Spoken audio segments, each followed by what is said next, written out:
अपने दुश्मनों के लिए मैं अकेला ही जंग सैलाब हूँ। अपने दुश्मनों के लिए मैं अकेला ही जंग सैलाब हूँ। और ये चंद हवा के झोंके मुझको क्या बुझाएंगे। मैं तूफानों में भी चलता रहने वाला चराग हूँ। तो जय भीम, जय आज़ाद, जय संविधान। दोस्तों, एक बार फिर से आप सबका स्वागत है।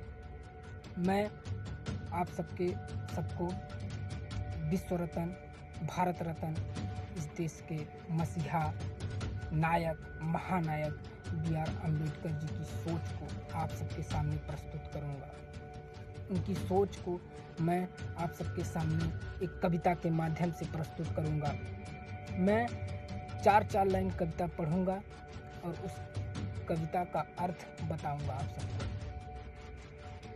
तो चलो कविता की शुरुआत करते हैं। आया है आदेश में हर कोना कोना देश में, शहर जिला प्रदेश में, परिवार पड़ोस परिवेश में।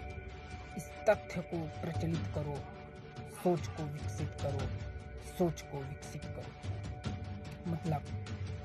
मतलब कि वो क्या कह रहे हैं या उनकी सोच लोगों के प्रति कैसी थी।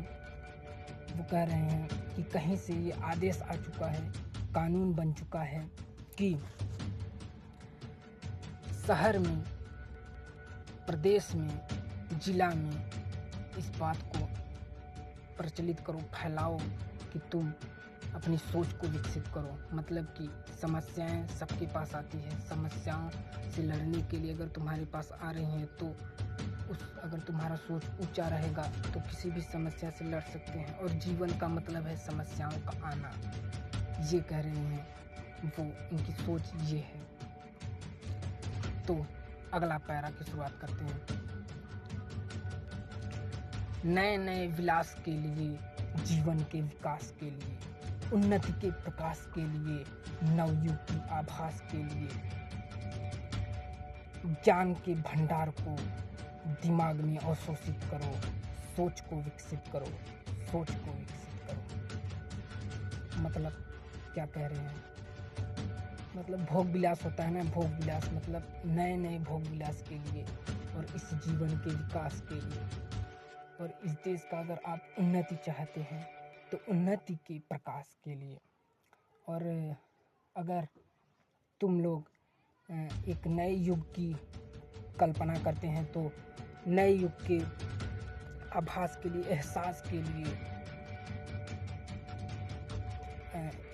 ज्ञान, देखो ज्ञान जो होता है वो सबसे बड़ा चीज़ होता है। अगर आप ज्ञान को लेकर कुछ भी कर रहे हैं तो आप सफल हो जाएंगे।